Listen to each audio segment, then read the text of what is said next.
¿Qué tal, mis hermanos? ¿Cómo están? Buenas tardes. Que Dios les bendiga.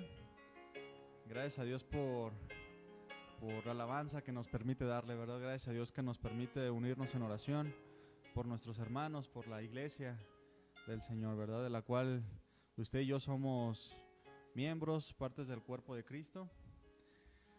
Pues gracias a Dios por permitirnos hasta el día de hoy participar de su misericordia, de su evangelio y de su palabra, ¿verdad?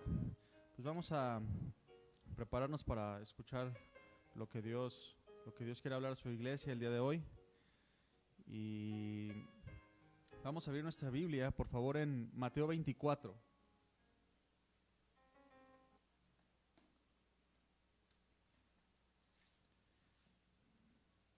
¿Ya lo tiene ahí? Este tema se titula Señales antes del fin. Y Mateo 24:3. Vamos a leer ahí Mateo 24:3.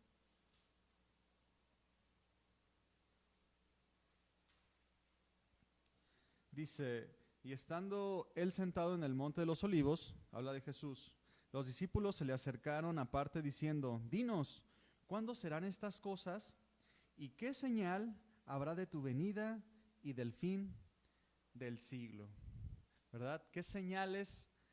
Le preguntan los discípulos, ¿qué señales habrá de su venida y del fin del siglo? Y ese va a ser nuestro pasaje base, pero vamos a ver un poquito acerca de dónde viene esta pregunta o del por qué los apóstoles llegaron a preguntarle esto a Jesús. A partir de Mateo 21, empezamos con Jesús entra a Jerusalén, se dispone a entrar a Jerusalén en un pequeño burrito, en un pollino, ¿verdad? Recordamos que en esa entrada, que se conoce como la entrada triunfal a Jerusalén, Jesús entra en el pollino y las multitudes empiezan a decirle: Hosana en las alturas, bendito el que viene en el nombre del Señor, ¿verdad? Y empezaban a alabarle al Señor. Después de eso, Jesús llega al templo y, si recordarán, con celo de Dios, vuelca las mesas de los cambistas y dice: mi casa de oración será llamada, mas ustedes la han hecho cueva de ladrones, escondite de ladrones. ¿Por qué les dice cueva de ladrones? Porque en las cuevas se esconden. Ahí estaban estos hombres escondidos, ahí estaban seguros. Y qué impresionante, mi hermano, que era en la casa de Dios, que como dice Jesús, casa de oración, estaban escondidos los ladrones, ¿verdad? Ahí estaban robando muy seguros. Ese día Jesús regresa al Monte de los Olivos y al día siguiente regresa a Jerusalén y comienza a enseñar a las multitudes, a los principales sacerdotes y a los ancianos. Se acercaban a él y Jesús empieza a enseñarles por parábolas. Nos vamos a ir un poquito rapidito porque es un poquito del contexto nada más. Jesús empieza a hablar con parábolas acerca del reino de los cielos y los fariseos empezaban a buscar cómo matarle, pero empezaban a tener miedo también de que el pueblo se les echara encima, porque el pueblo quería escuchar a Jesús y los fariseos, al ser confrontados con la palabra, con la parábola que ellos sí entendían, querían matarle, ¿verdad? Porque no soportaban.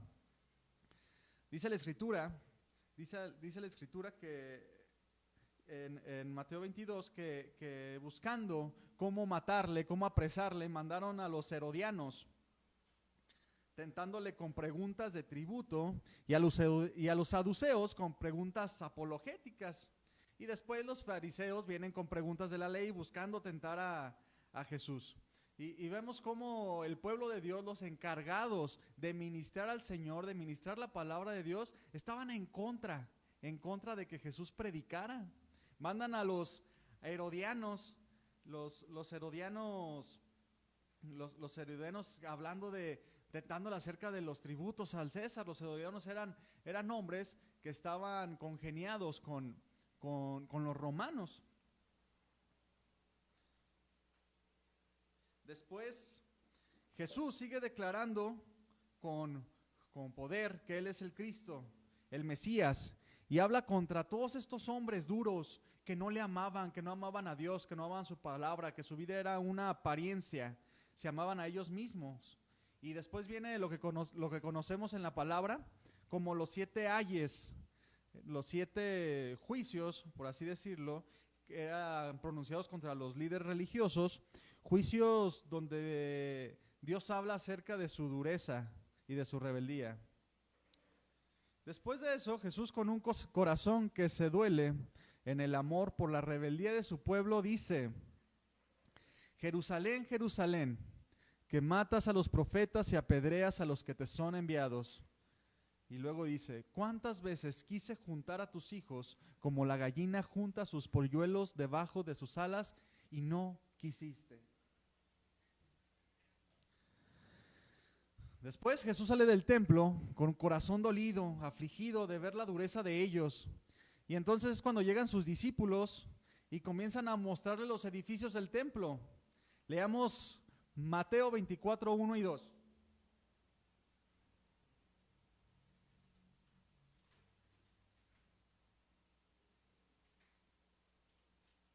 Mateo 24, 1 y 2 dice así: cuando Jesús salió del templo y se iba, se acercaron sus discípulos para mostrarle los edificios del templo. Respondiendo, les dijo: ¿veis todo esto? De cierto os digo que no quedará aquí piedra sobre piedra que no sea derribada. Esta construcción del templo llevaba aproximadamente 20 años de que empezó su construcción. Ya en este tiempo, cuando Jesús estuvo ahí, cuando los discípulos le mostraban el templo, el edificio del templo, pues se veían la obra inmensa, ya se apreciaban las piedras del edificio, ya se veía más o menos erguido, ya se veía hermoso, ¿verdad? Era impresionante. Dicen los estudiosos que este templo comenzó su construcción en el año 20 antes de Cristo y terminó en el año 64 después de Cristo. Pero vemos la respuesta de Jesús en el versículo 2. ¿Ves todo esto? Lo que los apóstoles le estaban mostrando a Jesús, Jesús les dice: qué bueno que lo ven. Claro que Jesús estaba viendo todo esto. Estaban los discípulos maravillados y posiblemente orgullosos, ¿verdad? Como judíos del templo. Sin embargo, Jesús no se impresionaba. Él vino al mundo buscando a los suyos, pueblo por quienes fue a morir. Por un lado, el templo de Jerusalén, que se levantaba poco a poco y era majestuoso. Y por otro lado, la edificación de su pueblo, el pueblo de Dios que estaba en ruinas. Venía de hablar con los fariseos, con los principales sacerdotes, de ver al pueblo, cómo andaban cavilando en sus pensamientos, cómo solo buscaban su vida, y ven su orgullo, ¿verdad? Su templo, que lo estaban levantando, pero ve que el templo de sus corazones estaba totalmente destruido, estaban desviados, no estaban edificando nada. Y el dolor de Jesús por su pueblo pues era evidente, mi hermano. Me imagino yo el tono de la respuesta, que inclusive los discípulos ya no le contestaron nada hasta que regresaron al monte de los Olivos. Dice que después de esto regresaron al monte de los Olivos, que según la geografía bíblica estaba como a 800 metros de ahí. Me imagino que los discípulos en esos 800 metros, hablando entre ellos, entre dientes, ¿verdad? Consternados e impacientes al ver la actitud de Jesús, ellos queriéndole mostrar el templo, y Jesús, pues no se maravillaba, ¿verdad? Él estaba con un dolor en su corazón al ver a su pueblo, ¿verdad? A ver a los fariseos, a ver a los judíos que estaban apartados de él, apartados de la verdad. Más o menos se tardaba llegar de Jerusalén al Monte de los Olivos aproximadamente de 15 a 20 minutos, ¿verdad? Y la escritura no revela que iban hablando algo, ¿verdad? Yo me imagino a Jesús a lo mejor delante de ellos, junto con ellos, pero pues todos estaban consternados, ¿verdad? La respuesta de Jesús no fue la que ellos esperaban, tal vez. Dice el versículo 3 que al estar sentado ya Jesús en el monte de los olivos, al haber llegado ahí, los discípulos se le acercaron aparte, después de todo lo que había pasado, después de todo lo que habló en contra de los fariseos, de ver el dolor de su pueblo, de cómo estaban alejados de él, y de haberles dicho Jesús, ¿ves todo esto? De cierto les digo que no quedará piedra sobre piedra. Entonces ellos consternados cuando estaban ya en el monte de los olivos se le acercan aparte diciendo, dinos Señor, ¿cuándo serán estas cosas y qué señal habrá de tu venida y del fin del siglo? Y llegando a este punto, mi hermano, nos podemos dar una idea de lo que pasaba en estos momentos en el corazón de Jesús y en el corazón de los hombres. ¿Qué es lo que Jesús vino a buscar y qué es lo que Jesús encontró en el corazón de los hombres? En todas las situaciones, por parte de los hombres, en todas las situaciones que Jesús estuvo viviendo en su ministerio, los principales sacerdotes, los herodianos, saduceos, el hombre en general, ocupados en lo externo. Unos querían que fueran salvos de la esclavitud romana, ¿verdad? Otros no recibieron a Jesús porque exhibía su manera de vivir. Y eso implicaba que dejaran su estilo de vida a un lado. Los herodianos, estos hombres que fueron enviados a tantear a Jesús, eran hombres que vivían cómodamente diciéndose judíos, pero simpatizaban con los romanos. A lo mejor podemos acoplarlo un poquito como cristianos carnales, ¿verdad? Al día de hoy, que simpatizan con el mundo, que sí dicen, sí, somos cristianos, pero estamos amoldados al mundo. Los saduceos, por su parte, que vivían cómodamente en la alta sociedad, gobernando a los judíos, ocupando puestos políticos, que lo que menos querían es que alguien viniera a traer alboroto para sus vidas. Además, ellos tenían el pensamiento o doctrina que Dios no tenía ningún interés en los asuntos personales del hombre. Error total, mi hermano. Porque tenían enfrente a Dios hecho hombre. Tenían enfrente al Dios que por amor a ellos se despojó a sí mismo y estaba más interesado en ellos que nadie más. Estos hombres que se llenaban de pensamientos, de doctrinas falsas, que no tenían no concordaban con toda la escritura, decían que Dios no tenía interés en el hombre, y ahí estaba Jesús enfrente de ellos, queriéndolo salvar. Todos estos grupos de hombres, desde el pueblo hasta los gobernantes, buscaban un bien inmediato. Jesús agitaba las bases de sus vidas naturales y ellos se alborotaban, solo veían lo externo. ¿Recuerdan cómo los principales sacerdotes se quejaban cuando el evangelio se compartía? Estos judíos alborotan al pueblo. En Hechos 17, los apóstoles empezaron a compartir el evangelio, ¿verdad? Y ellos se enojaban porque alborotaban.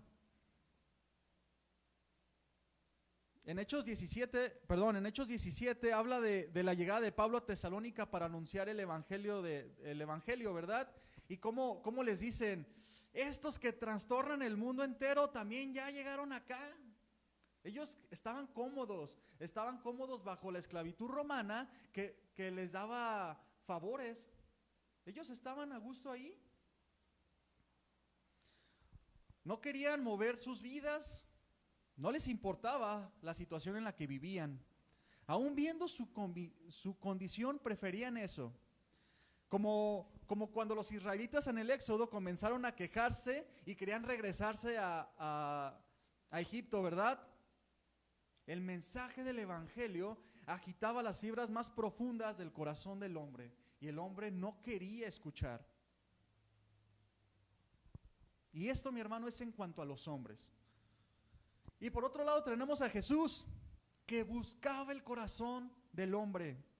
Desechaba lo externo y buscaba cambiar el corazón, darle a un hombre un corazón conforme al suyo.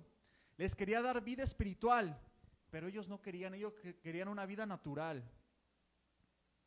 Déjanos en paz, Jesús, no nos interesa lo que tienes que decir. Ellos sabían que Él era el Cristo, pero no le quisieron reconocer. El mundo tenía el Mesías enfrente y ellos pensaban en comer, porque antes de ese pasaje, unos eventos antes, fue la alimentación de los 5,000, ¿verdad? Y recordamos cómo Jesús se va sin que lo vean, y cuando regresan lo estaban esperando. Maestro, ¿dónde estabas? Señor, ¿dónde estabas? Y Jesús, ¿qué les dice?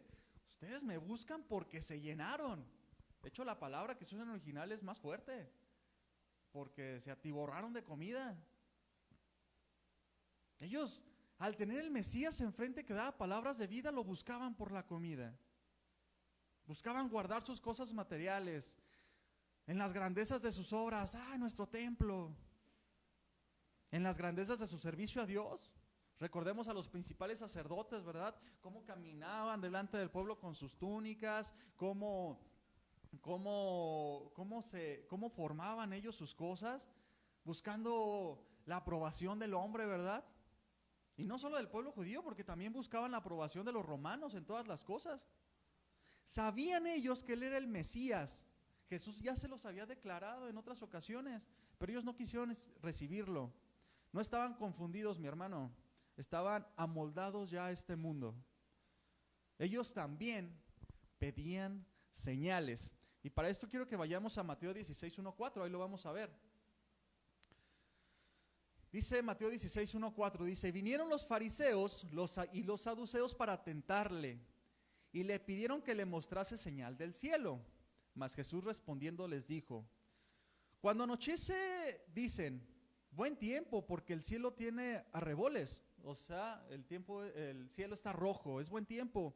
Y por la mañana dicen, hoy habrá tempestad, porque porque el cielo tiene arreboles, el cielo está nublado.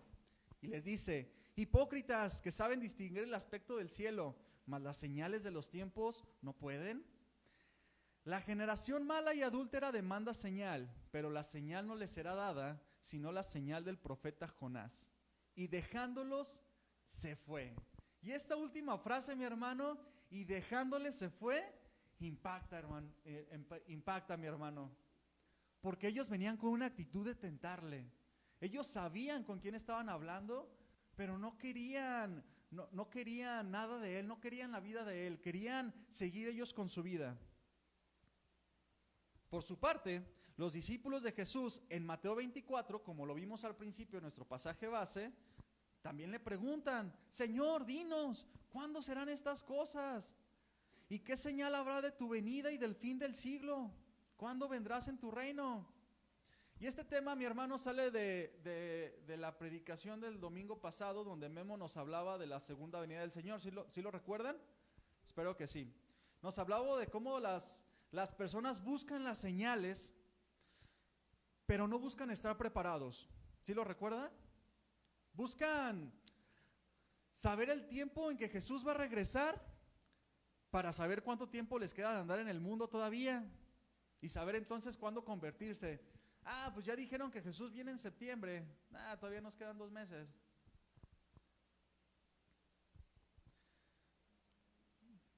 Las personas que no tienen su fe bien fundamentada en Cristo y en su doctrina, buscan todo tipo de señales. Las señales en el mundo son las que dan fuerza y credibilidad a una doctrina o enseñanza. Vemos, mi hermano, que en el mundo, en las doctrinas o pensamientos del mundo, son las señales las que le dan fuerza a lo que dicen. Y en el Evangelio no es así, mi hermano. Es Jesús quien es nuestra esperanza. Y las señales vienen después. Y posiblemente no las veamos, o algunas sí, o algunas otras no. Como ciertas religiones, ¿verdad? Es que yo sí vi la señal, yo sí vi que lloró sangre. Es que sí se apareció, yo vi esa señal. ¿Ya ven que sí es verdad? ¿Ya vieron las señales que dejaron los extraterrestres? Ya quieren tener contacto con nosotros. Y mi hermano, a veces no nos llevamos bien con la familia y queremos tener contacto con los extraterrestres. ¿O qué tal algunas iglesias? el Espíritu Santo está aquí, se cayó, o no está aquí porque no se cayó. Es que en nuestra iglesia hablamos todos en lenguas. Señor, quiero verte, quiero ver esa señal para creer en ti. Si me sanas, entonces sí creo. Señales que aparentan piedad, un anhelo de Dios, pero están lejos de ella, mi hermano. Estas señales, mi hermano, no cambian al hombre. Todas las señales que tú puedas ver no te van a cambiar. La palabra de Dios sí cambia. Es el evangelio que cambia los corazones. Y te pongo un ejemplo, mi hermano. Si las señales verdaderamente cambiaran al hombre, entonces los fariseos hubieran creído cuando Jesús murió, ¿verdad? Dice la escritura que cuando Jesús murió, la tierra tembló y el velo se rasgó en dos y aún los muertos salieron de su tumba. Estos que vimos en Mateo 16 que querían señales, ahí estaban las señales. ¿Por qué no creyeron? Porque las señales no cambian el corazón, mi hermano. ¿O qué podemos decir del éxodo de Israel? 40 años, mi hermano, viendo señales y prodigios impresionantes. No, mi hermano, las señales no cambian. Solo la palabra salida de la boca de Dios cambia el corazón y da vida eterna. Recordemos qué pasó con Zaqueo, mi hermano. ¿Cuántos milagros le hizo Jesús a Zaqueo? ¿Cuántos prodigios hizo Jesús enfrente de él? Solo bastó con que Jesús lo mirara a los ojos y le dijo a Zaqueo: date prisa, desciende, porque hoy es necesario que yo pose en tu casa. Zaqueo en este momento pudo decidir no hacer nada, seguir con su trabajo. ¿Pero qué hizo? ¿Cómo recibió Zaqueo a Jesús?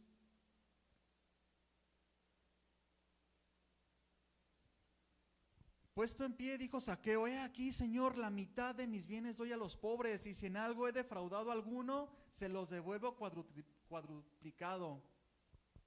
Arrepentimiento por la fe para la salvación del alma. No le dijo Zaqueo: Señor, qué bueno que viniste a mi casa, ¿qué señal me vas a dar para creer en ti? No, él creyó en Jesús y automáticamente se arrepintió para la salvación del alma. Señales antes del fin, mi hermano. No estamos hablando de las señales de los últimos tiempos. A lo mejor el tema decía, no, hoy sí nos van a hablar de las lunas y del Apocalipsis de Daniel, de los acontecimientos apocalípticos. No estamos hablando de eso, mi hermano, que si ya están, que si faltan, que si en septiembre es el arrebatamiento, que si la vacuna del coronavirus es el chip del anticristo, que el 666. No, mi hermano, de eso ya está lleno por todos lados. Tiembla en un lado y sacamos los textos apocalípticos, ¿sí o no? El presidente de Estados Unidos de repente dice algo en contra de un país, de China, de Rusia, por ejemplo, y ya estamos con la Tercera Guerra Mundial y sacamos los pasajes. Mandamos videos de las trompetas que se escuchaban en el cielo, que están anunciando que ya viene Jesús. Que si el anticristo es que si el anticristo es otro, que si las profecías de Daniel, que si la bestia, que si el asteroide ya va a caer y que está escrito, que ya estamos en la tribulación, que mejor no estamos. Algunos dicen, he escuchado por ahí, he visto videos que dicen que ya fue el arrebatamiento. Puras cosas vanas, mi hermano, que no edifican. Pensamientos, filosofías, que como tienen cierta palabra de Dios, se piensa que son reales, pero están salidos de la imaginación del hombre, mi hermano. Nada más echemos un vistazo a todas las películas de Hollywood, y es lo mismo que muchas veces platicamos los cristianos, que lo único que sirven es para entretener, para estimular al ocio, para estimular ahí las pláticas. Ay, qué buena plática. No, este hermano sí es bien espiritual, se sabe el Apocalipsis. Entretener a uno que otro un rato, mi hermano, para los que tienen comezón de oír. Y esta palabra señales, mi hermano, del griego semeión, que quiere decir milagro, señal, signo. Pero esta palabra tiene una raíz, semaiano, que quiere decir dar a entender, señalar, declarar. Y en lo que debemos estar enfocados, como aprendimos la semana pasada, es en nuestro corazón, en estas señales, mi hermano, en lo que Jesús nos quiere dar a entender, en lo que Jesús nos señala, lo que Jesús nos declara, en estar consagrados al Señor, en estarle esperando con fe. Podemos estar buscando señales del cielo y en la tierra, pero nuestra vida sí está dando señales por todos lados que necesita Dios, que necesitamos un cambio, que necesitamos una nueva vida en Dios. Pero estamos buscando el cielo, estamos buscando que el anticristo es este. Y desde Calígula estamos diciendo que él es el anticristo. Y ya pasaron un buen de papas y todos son el anticristo. Y en eso estamos profundizando, mi hermano. Cuando a nuestro alrededor Cristo la palabra de Dios, el Espíritu Santo, nos está queriendo dar a entender, nos está señalando lo que debemos hacer, nos está declarando en lo que tenemos que poner atención. Las señales en las que debemos estar ocupados son en las de nuestra vida, mi hermano. Hay señales de nuestro corazón, señales de nuestro alrededor. La Escritura nos muestra que la creación nos apunta a un Creador, ¿verdad? Que da testimonio de la perfección de Dios.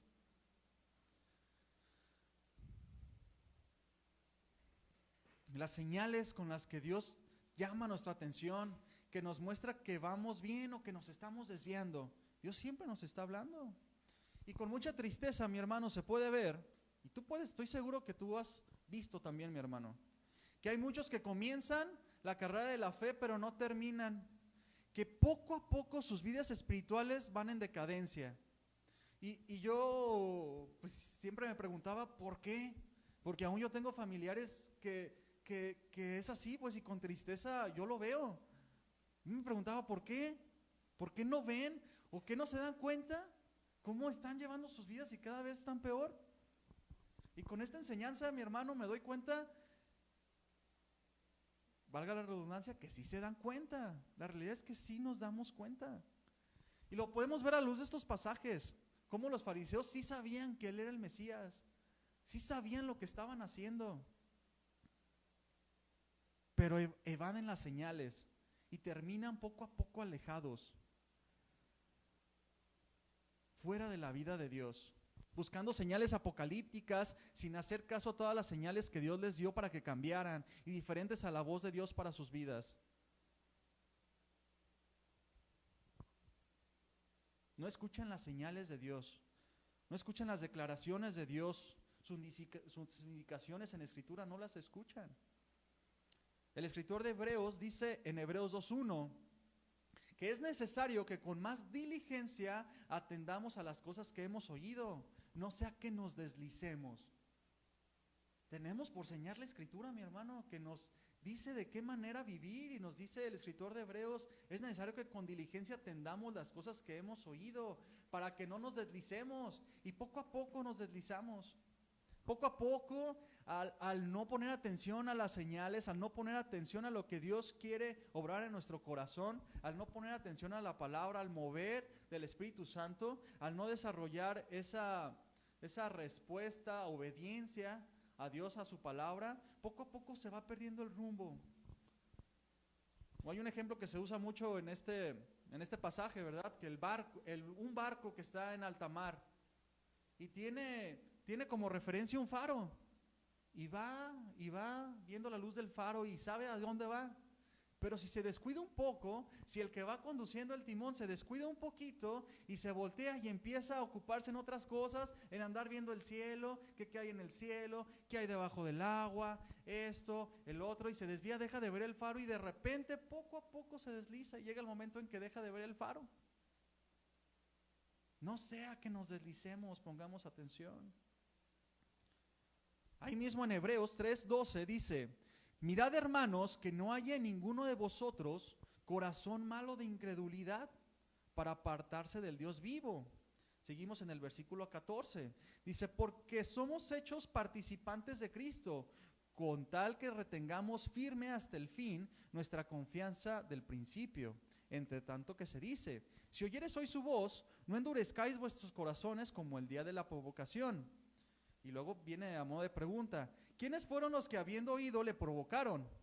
¿No fueron todos aquellos que salieron de Egipto por mano de Moisés?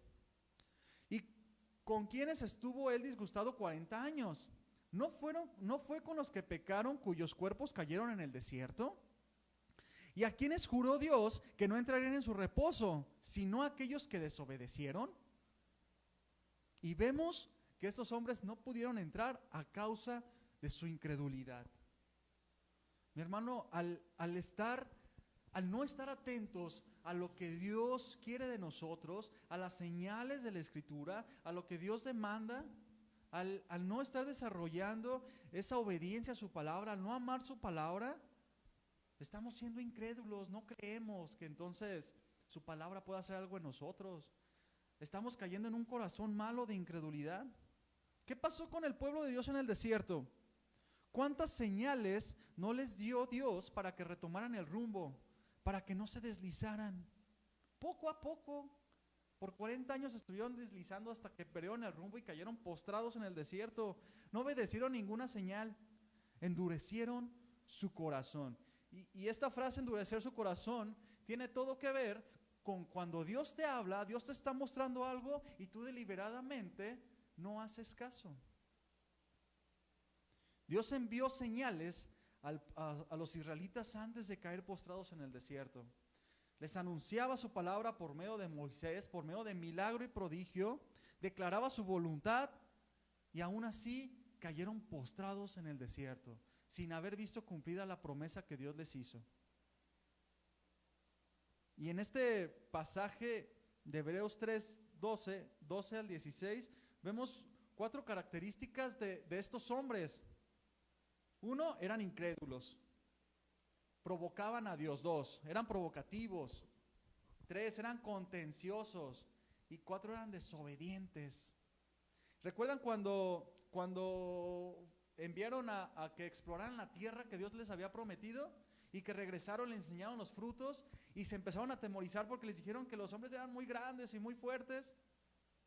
¿Qué característica mostraron ahí? No solamente eran incrédulos, no solamente provocaban a Dios con su actitud, no solamente contendían con Dios, no solo eran desobedientes, sino que también eran cobardes, mi hermano. Al no recibir la palabra de Dios, no tenían ese aliento que los podía llevar a hacer cualquier cosa, mi hermano, que Dios les prometiera.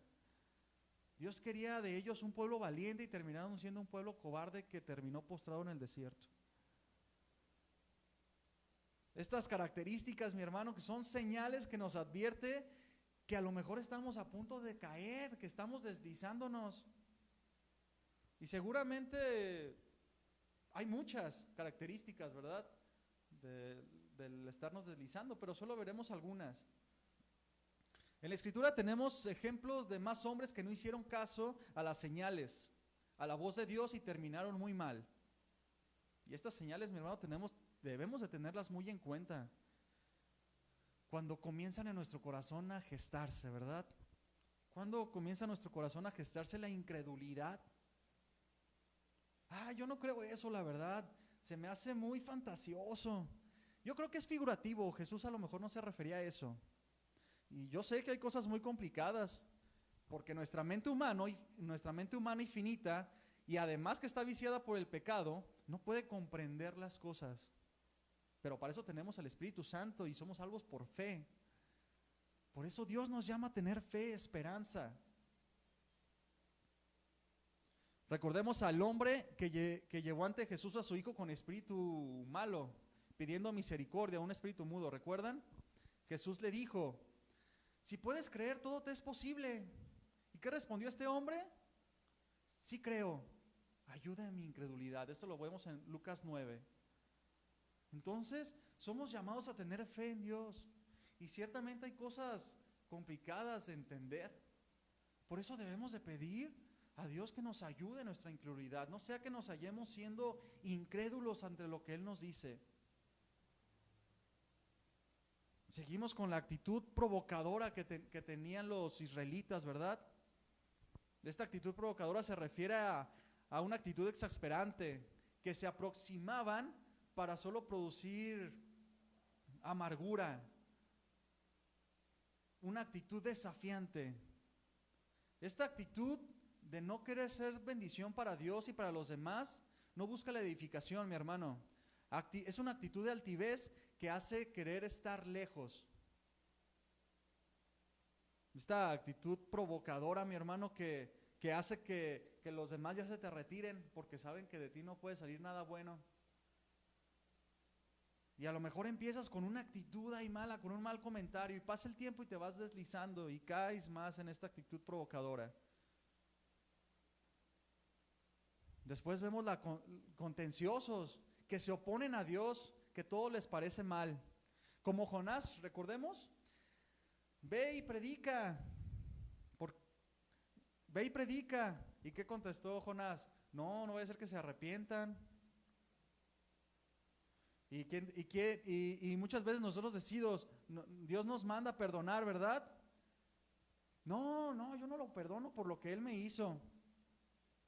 Bueno, hay que bendecir a los demás. No, ¿yo por qué? Mejor los demás que tienen más, yo no tengo tanto. Perdona a tu hermano. No, es que tú la verdad no sabes lo que me hizo.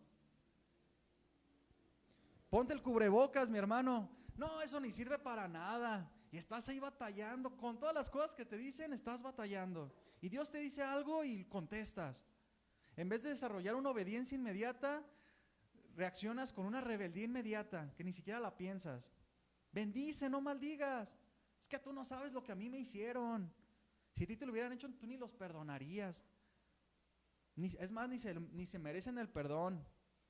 Una actitud de estar a la defensiva en todas las cosas. Y luego vemos la desobediencia, ¿verdad? Se refiere a que voluntariamente y perseverantemente no haces caso. Y no solo eso, eres impersuadible. Todos desobedecemos, mi hermano, ya hemos desobedecido. Eso es un hecho, lo dice la Escritura. Muchas veces sin saberlo, y viene el conocimiento de la palabra y corregimos. Pero cuando aún sabiendo que lo que estamos haciendo está mal, persistes voluntariamente en hacerlo, es una señal de que te estás deslizando, te estás desviando del camino de Dios. Comienza a restarle importancia a la palabra de Dios para hacer caso a tus pensamientos. Ama a tu prójimo, mi hermano, esfuérzate. Pues sí, pero es que no puedo. Pero ¿por qué no? Mira, la palabra de Dios dice esto. Mira, Jesús murió por ti. Así como Jesús te perdonó, tú perdona. ¿Por qué no puedes perdonar? No, pues porque no. Y eres impersuadible. A un hermano se acerca a decirte en una mala actitud y ya no te pueden persuadir. Estás duro.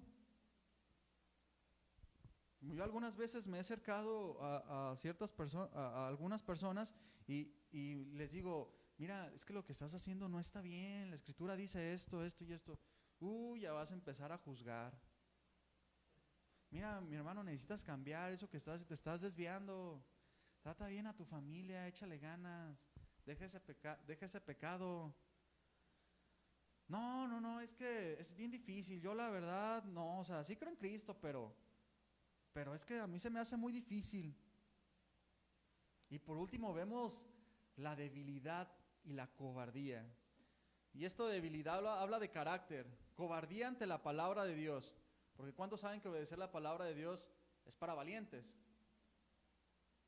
Falta de valor ante situaciones que conllevan cierto riesgo.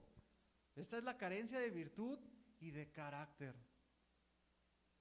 El Salmo 46:1-3 dice así, dice, Dios es nuestro amparo y fortaleza, nuestro pronto auxilio en las tribulaciones. Por tanto, no temeremos, aunque la tierra sea removida, aunque se traspasen los montes al corazón del mar, aunque bramen y se turben las aguas y tiemblen los montes a causa de su braveza. Esfuérzate y sé valiente, dice el Señor. No temas, esfuérzate en obedecer la palabra de Dios. Y debemos de tener cuidado con esas señales que Dios nos da en nuestra vida. Lo que su palabra nos dice y cómo nos confronta para que cambiemos. Porque poco a poco nos hacemos entonces de la vista gorda. Nos hacemos de la vista gorda ante las señales que Dios nos da, hasta estas incomodidades del corazón. Vamos permitiendo poco a poco y después nos encontramos perdidos. Y muchas veces y seguramente pagando consecuencias graves, viviendo consecuencias graves de habernos apartado del camino. Nos encontramos después con que hemos perdido toda credibilidad y testimonio y a veces consecuencias irreparables. Y esto no quiere decir que Dios no perdone, mi hermano. Si nos arrepentimos y nos apartamos del pecado, Dios nos perdona y nos restaura. Pero ciertamente muchas veces cargaremos con las consecuencias de nuestras malas acciones, del haber sido duros. Muchas veces por desviarnos ya no creen en nosotros ni nuestra familia. Nos tienen que disciplinar a veces en la iglesia o las personas simplemente se nos apartan y lo peor, a veces por nuestra rebeldía, por no estar haciendo caso a la palabra de Dios, terminamos siendo de piedra de tropiezo y de mal testimonio para los demás.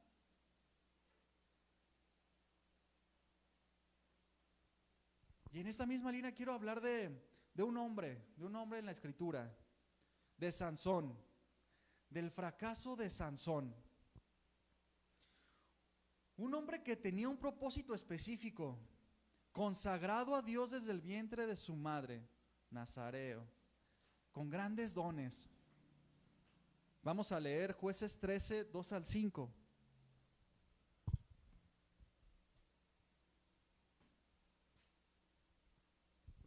Jueces 13, 2 al 5 dice: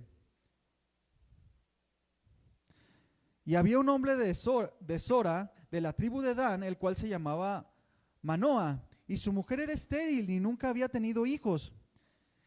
Y a esta mujer apareció el ángel de Jehová y le dijo: He aquí, tú eres estéril y nunca has tenido hijos, pero concebirás y darás a luz a un hijo. Ahora pues, no bebas vino ni sidra, ni comas cosa inmunda.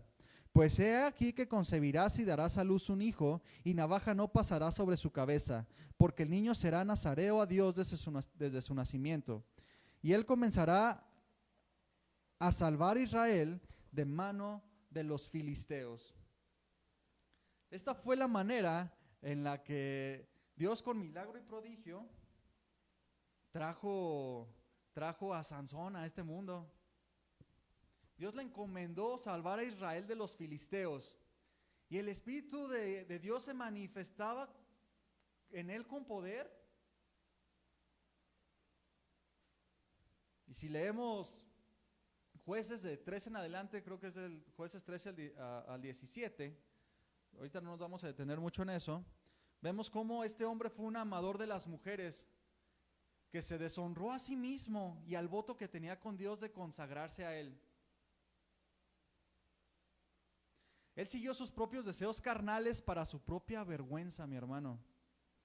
Poco a poco fue cayendo hasta su muerte, hasta caer postrado. ¿Y de qué manera? Vamos a verlo. Este hombre, llamado por Dios, haciendo milagro, se inclinó hacia una mujer pagana, le entregó su amor y recibió muerte, por cuanto no obedeció la palabra de Dios. No obedeció lo que Dios tenía para él. Y vemos en él las mismas características del pueblo de Israel: incrédulo, un hombre desafiante, contencioso, desobediente. Creyó más en el poder que sentía él en sus músculos, pero no creyó en la misión que Dios le había dado. Mató a 1000 hombres con la quijada de un asno, ahí lo podemos leer, y no pudo dominar sus deseos, y no pudo matar su propia carne. Muchas veces usamos las bendiciones, los dones de Dios para nuestro propio provecho, descuidando lo que Dios nos ha encomendado, la misión, porque cuando sabemos que los dones que Dios nos ha dado es para la edificación de la iglesia, y dejamos de hacer lo importante para hacer lo que carece de importancia. Ponemos nuestra fuerza en otras cosas y comenzamos a usar nuestros dones para llamar la atención, ¿verdad? Como Sansón. Predicamos para vernos bien y sabios, pero nuestro corazón está lejos de hacer lo que Dios quiere. Dejamos poco a poco de creer en nuestra verdadera comisión para reducir nuestra vida en entretenimiento. Este hombre, Sansón, se mostraba desafiante por su fuerza. Sabía que nadie le podía hacer frente a este hombre, pero no mostraba piedad a Dios. ni buscaba el ser de edificación para los demás, solo actuaba con orgullo y altivez por su fuerza. Vemos cómo se entregó una mujer ramera de los filisteos sin importarle el que no debía de mezclarse con ellos, y menos con una ramera, pero no hizo caso. La misión de él era destruir a los filisteos y se acostó con una mujer ramera de entre ellos. ¿Qué tan desviado estuvo Sansón? Poco a poco se fue desviando hasta caer ahí.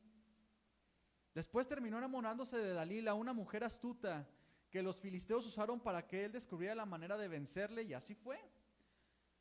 Poco a poco ella fue desviando su corazón y él se fue deslizando poco a poco, hasta que en el versículo 16 de Jueces 16:16 dice que presionándole ella cada día con palabras e importunándole, me imagino que ya vivía él con ella, su alma fue reducida a mortal angustia. Qué impresionante, mi hermano. El hombre más poderoso que ha pisado esta tierra en cuanto a fuerza, y su vida fue reducida a mortal angustia, dice aquí. Sansón tenía comunión con el pecado, estaba entregado a los brazos de esta mujer, tenía una relación cercana con él. Dios había puesto a Sansón para que él acabara con los filisteos, y fue Dios ciertamente quien acabó con ellos por medio de él, pero el corazón de Sansón no estaba con Dios. Y vamos a ver cómo terminó Sansón. Leamos Jueces 16, 21, 31. Dice, mas los filisteos le echaron mano, una vez que Dalila, aquí ya Dalila le había sacado la verdad de cómo él mantenía su fuerza, le cortaron su cabellera y empezó aquí, ¿verdad? Que los filisteos le echaron mano y le sacaron los ojos y le llevaron a Gaza y le ataron con cadenas para que moliese en la cárcel. Y el cabello de su cabeza, después de tiempo, comenzó a crecer después que fue rapado. Entonces los principales de los filisteos se juntaron para ofrecer sacrificio a Dagón, su dios, y para alegrarse, y dijeron, nuestro Dios entregó en nuestras manos a Sansón, nuestro enemigo.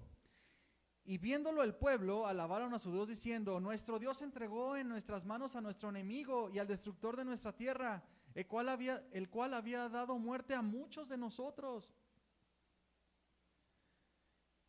Y aconteció que cuando sintieron alegría en su corazón, dijeron, llamar a Sansón para que nos divierta.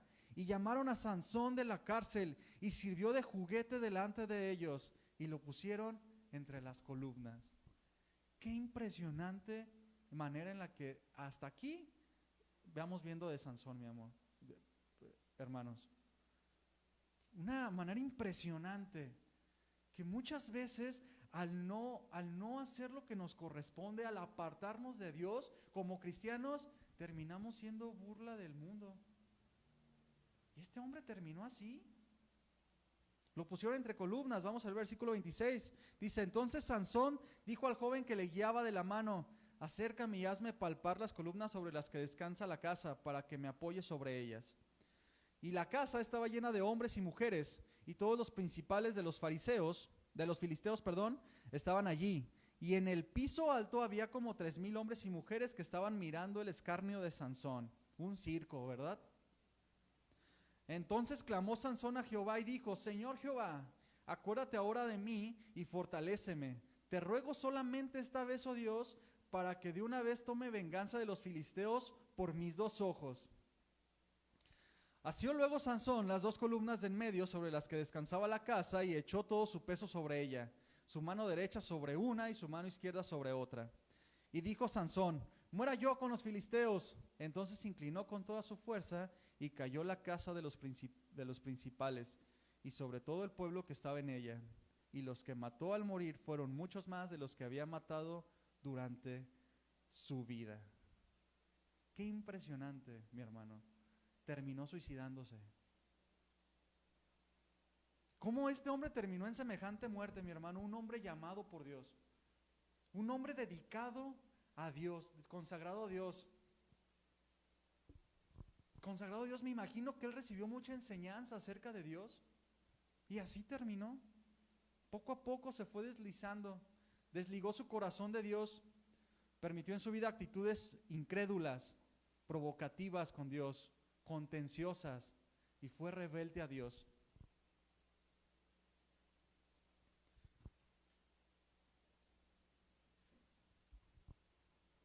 Y vemos que este hombre puso en su fuerza, su confianza, y así cavó su propia tumba.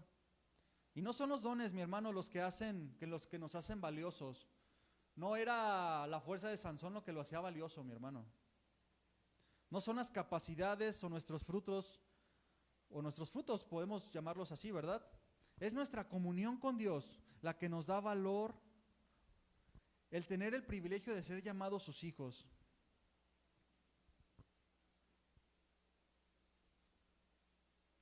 Podemos decir, ¿verdad?, que Sansón, un hombre fuerte que derrotaba a los filisteos con 1000 filisteos con la quijada de un asno. ¿Podemos decir que fue un hombre de victorias? No, ¿verdad, mi hermano? Fue un hombre que fue derrotado por su persistencia en sus actitudes, que nunca hizo caso a las señales, que evadió la voz de Dios siempre hasta su fin.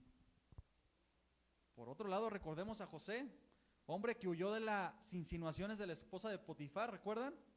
Valientemente salió victorioso. Y Sansón, mi hermano, un hombre fuerte, fuertísimo, con cobardía fue derrotado. Ciertamente mató a miles y fue derrotado por el desenfreno de sus deseos.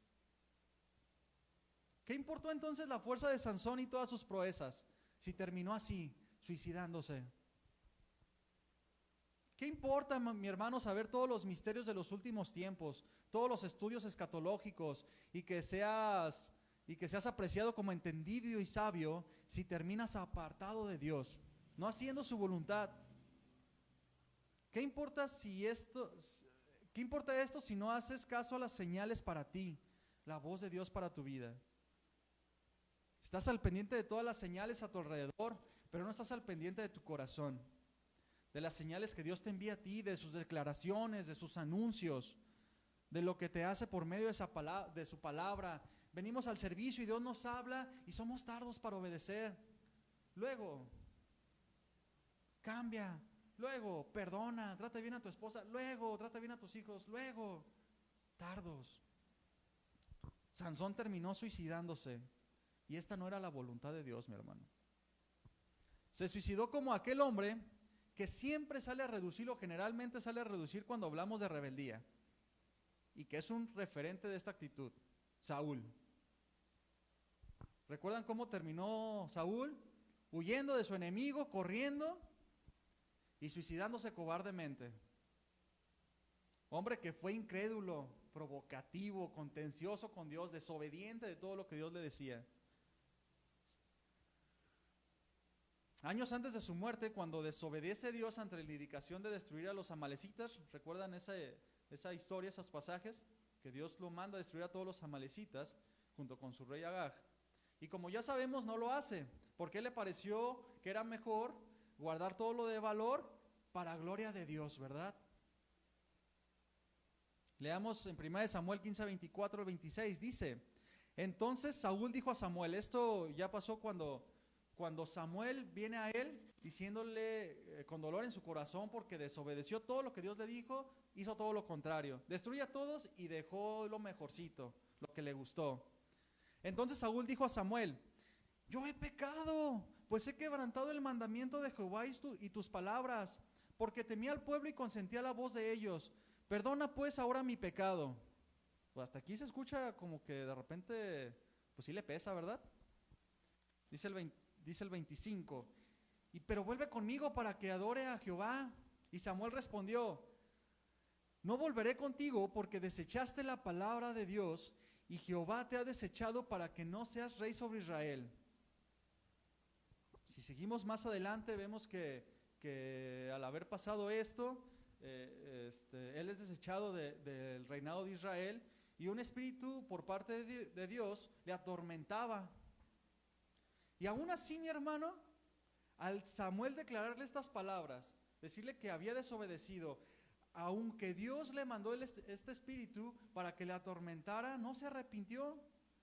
Prefirió buscar métodos para momentáneamente quitarse el tormento. Pónganme música para que descanse. En vez de arrepentirse, ¿ustedes creen que si él se hubiera arrepentido, Dios lo hubiera perdonado? Claro que sí. Ciertamente hubiera vivido la consecuencia de ya no ser el rey, pero hubiera tenido paz. La paz de Dios.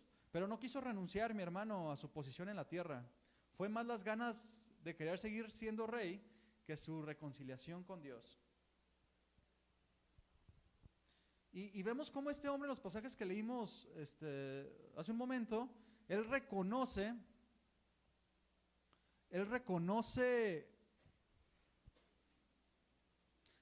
que hace mal, ¿verdad? Dice, he pecado, he quebrantado los mandamientos de Dios y no he obedecido lo que me ha dicho. Y mi hermano, no se trata de solamente reconocer. No se trata de solo reconocer que las cosas las hemos hecho mal. Se trata de arrepentimiento, arrepentimiento genuino. Muchas veces escuchamos cuando hablamos con alguien, o inclusive nosotros mismos, cuando estamos haciendo las cosas mal y queremos corregir, o queremos corregir a alguien, y ya sé que me equivoqué, y ya sé que estuvo bien, sí, ya sé que estoy en pecado. Nos vemos acorralados y reconocemos a veces nuestro error, nuestro pecado, pero no nos aprovecha para arrepentimiento, mi hermano. No se trata de reconocer nada más. Se trata de arrepentirnos, de cambiar nuestro corazón. Y esto, mi hermano, es evadir las señales de nuestro corazón, evadir la voluntad de Dios que siempre nos guía al arrepentimiento para encontrar su gracia y ser salvados. De estos hombres, mi hermano, podemos aprender qué no hacer. A veces preferimos ir a la iglesia y aparentar piedad que pedir perdón a nuestro prójimo. A veces preferimos hacer buenas obras que arrepentirnos. Como Saúl, ¿verdad? No, tráiganme música para que me calme un poquito. Preferimos ciertas cosas antes que arrepentirnos porque es más fácil, ¿verdad? Es más fácil dar dinero para calmar conciencia, hacer buenas obras. Es más fácil querer comprar a nuestra familia con dinero, dar cosas en vez de obediencia, dar cosas en vez de amor, de perdón. Y aquí quiero poner un ejemplo, mi hermano. Un ejemplo de una persona que conozco, que es pastor. Dice que es pastor, pero tiene un relajo en su familia, principalmente con su esposa. Pero cuando está con alguien más, mi hermano, es un amor de persona. Y le arrima así a su esposa, hermanito, siéntese, le traigo esto y esto. Cuando en su casa duerme en cuarto separado con su esposa y sus hijos a veces ni lo aguantan. Pero siempre habla de la palabra, siempre estamos ahí y siempre habla de la palabra. Y por cierto, le encanta hablar de los últimos tiempos. Que las lunas, que las trompetas, que si el anticristo, que si es cierto, que no es cierto. Y quiero poner un último ejemplo, mi hermano, de alguien que estuvo cerca de Jesús todo el tiempo. Judas, uno de los discípulos de Jesús. No se relata cómo él fue llamado a seguir a Jesús, ni cuándo se unió a los discípulos, pero lo que sí es que ahí estaba. Vamos a leer Juan 12, 1 y 6. Dice de él. Dice que 6 días antes de la Pascua vino Jesús a Betania, donde estaba Lázaro, el que había estado muerto y a quien había resucitado de los maestros. Y le hicieron allí una cena. Marta servía y Lázaro era uno de los que estaban sentados a la mesa con él. Entonces María tomó una libra de perfume de nardo puro, de mucho precio, y ungió los pies de Jesús y los enjugó con sus cabellos, y la casa se llenó del olor del perfume. Y dijo uno de sus discípulos, Judas Iscariote, del que estamos hablando, hijo de Simón, el que le había de entregar. Dijo, ¿por qué no fue este perfume vendido por 300 denaros y dado a los pobres? Y luego dice el versículo 6, pero dijo esto no porque se cuidaba de los pobres, sino porque era ladrón. Y él, teniendo la bolsa del dinero, sustraía lo que se echaba en ella. Después vamos a leer lo que dice la escritura más adelante de él. En Lucas 22, 1, 6 dice,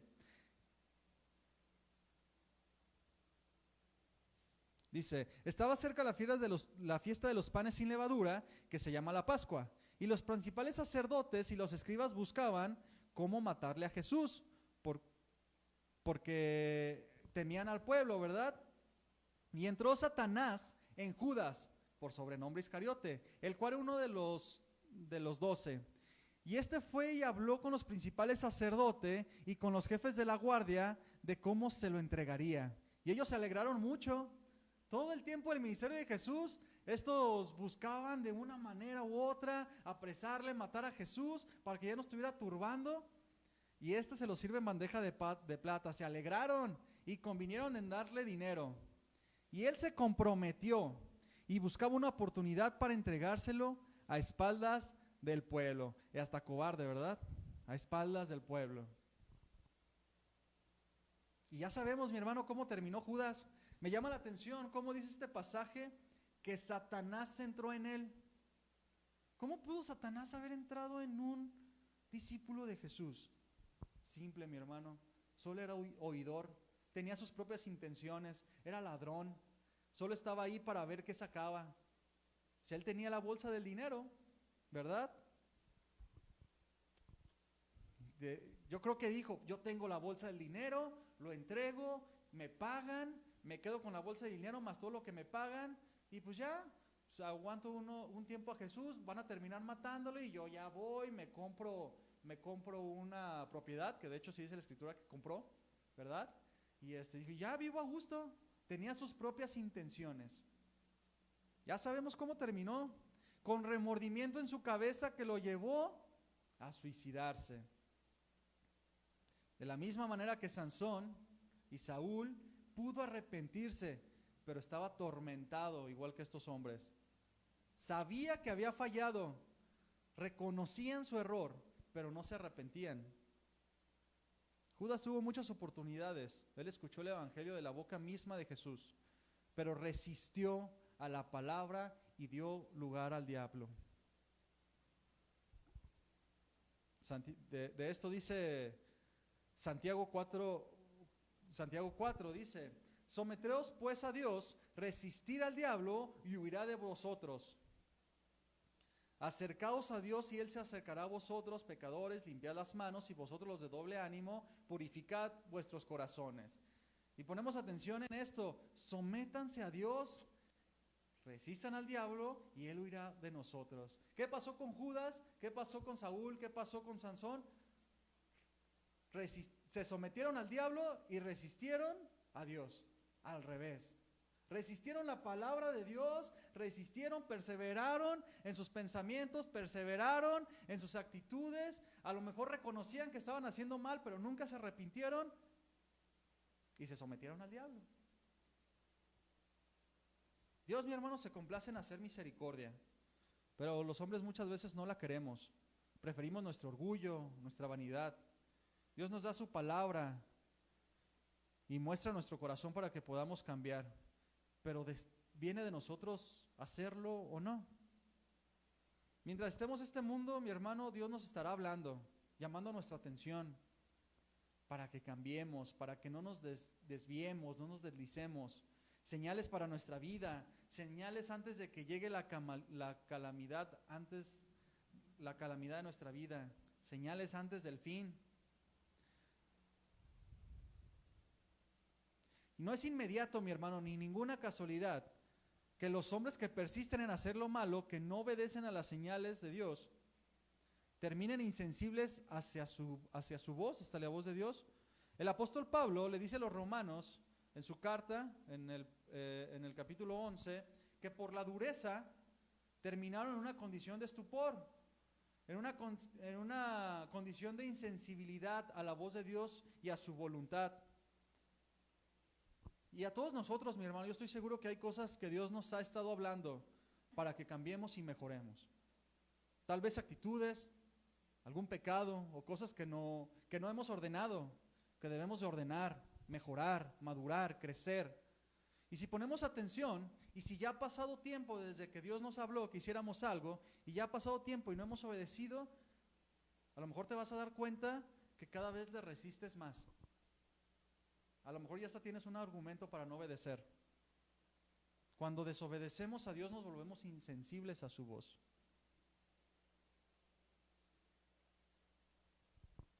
No basta, mi hermano, con saber qué es lo que Dios nos está pidiendo.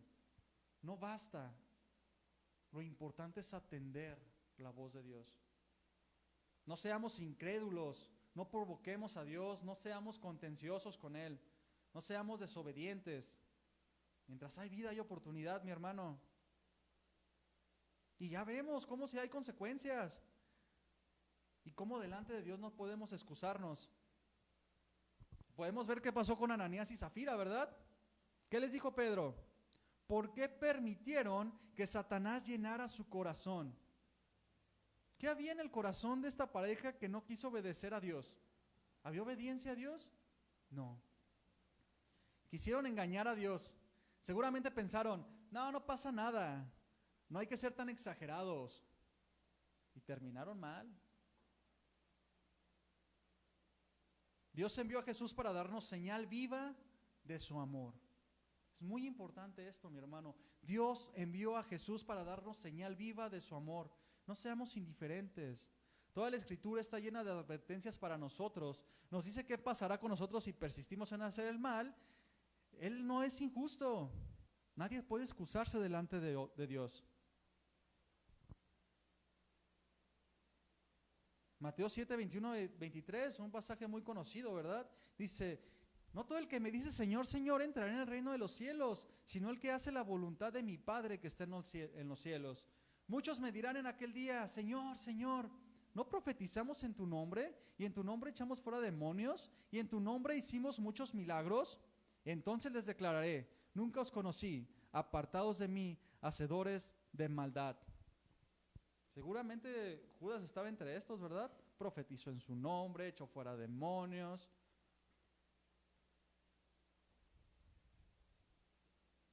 Y Sansón, ¿verdad? Señor, en tu nombre yo derroté a los filisteos. En tu nombre fui el hombre más fuerte de la tierra. Señor, en tu nombre fui el primer rey de Israel, Saúl. Señor, derroté a miles y miles en tu nombre. Señor, en tu nombre eché fuera demonios. Señor, estuve 3 años contigo siguiéndote, ¿cómo no me reconoces? ¿Qué podemos decir tú y yo, mi hermano? Señor, en tu nombre iba a todos los servicios. En tu nombre tuve dones. Hagamos caso, mi hermano, ante las señales que Dios nos da.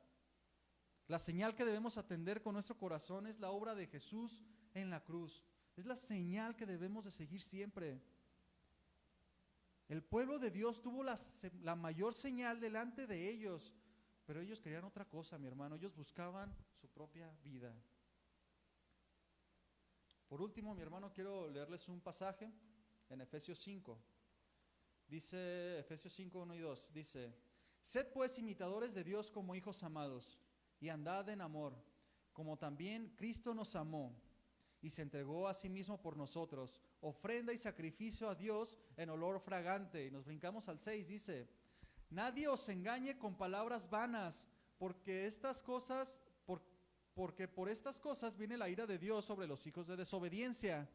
No seas pues partícipes con ellos, porque en otro tiempo eras tinieblas, mas ahora sois luz en el Señor. Andad como hijos de luz. Bien, mi hermano, pues debemos de hacer caso a la voz de Dios, debemos de hacer caso a las señales que Dios nos va dando, dejando de estar buscando señales aquí y allá en cosas vanas y enfocándonos en nuestro corazón, en que verdaderamente tengamos esa seguridad, esa certeza de que Dios ha cambiado nuestra vida. Porque a veces no hay ni siquiera la certeza muchas veces de que se ha nacido de nuevo, ¿verdad? Porque seguimos siendo los mismos de antes. Pero la palabra de Dios nos esfuerza. Y mi hermano, pongamos atención cómo estamos viviendo el día de hoy. Pongamos atención en qué es lo que Dios nos está hablando, qué es lo que Dios nos está advirtiendo, porque sí pasa, mi hermano, sí hay consecuencias. Hace unos días estuve viendo con mi sobrina la caricatura del príncipe de Egipto, ¿verdad? Y cuando empieza la caricatura empieza con una escena bien trágica, ¿no? Los israelitas oprimidos y los golpeaban, los latigazos, y sale una canción de fondo, ¿verdad?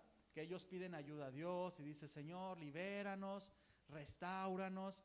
Y se ve cómo caen por el sol y por la opresión de los egipcios, ¿verdad?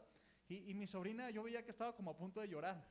Y yo le dije: mira, ¿sabes por qué ellos estaban así? Porque se olvidaron de Dios. La canción dice: Señor, sálvanos, acuérdate de nosotros. Pero ellos fueron los que se olvidaron de Dios. Somos nosotros los que nos olvidamos de Dios y después pagamos las consecuencias. Y Dios no tiene ningún problema, mi hermano, en permitir la calamidad de nosotros.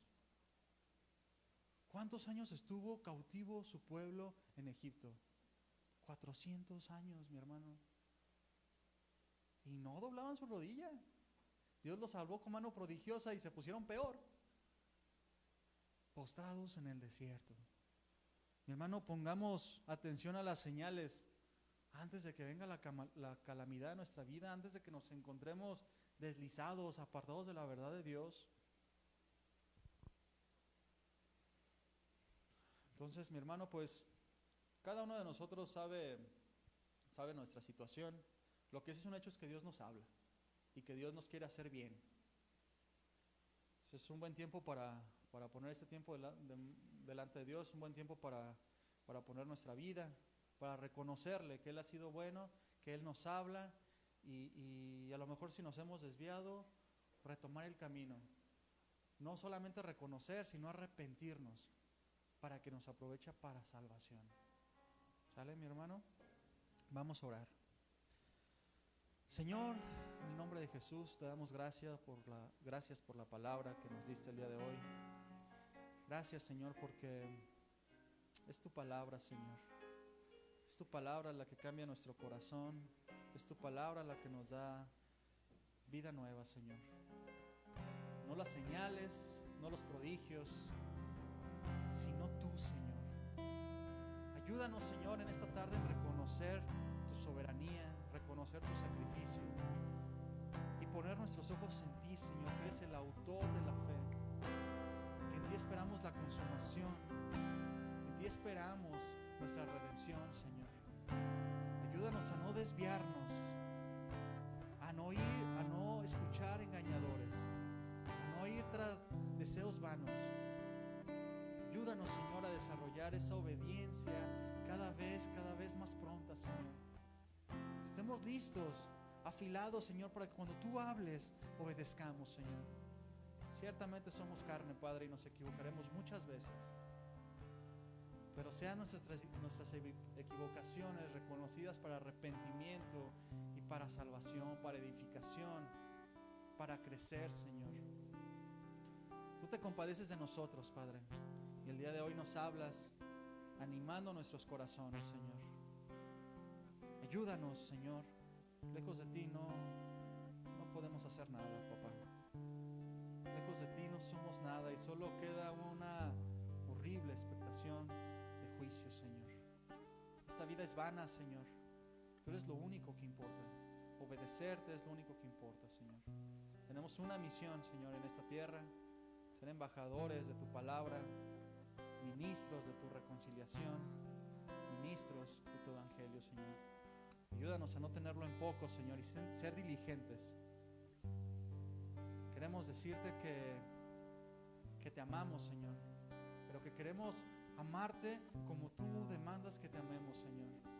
Con nuestra obediencia sea una canción que se levanta para ti, Señor, una canción de la que te agrades. Que no sea de labios muertos, sino que nazca de un corazón vivo que te quiere amar más y más.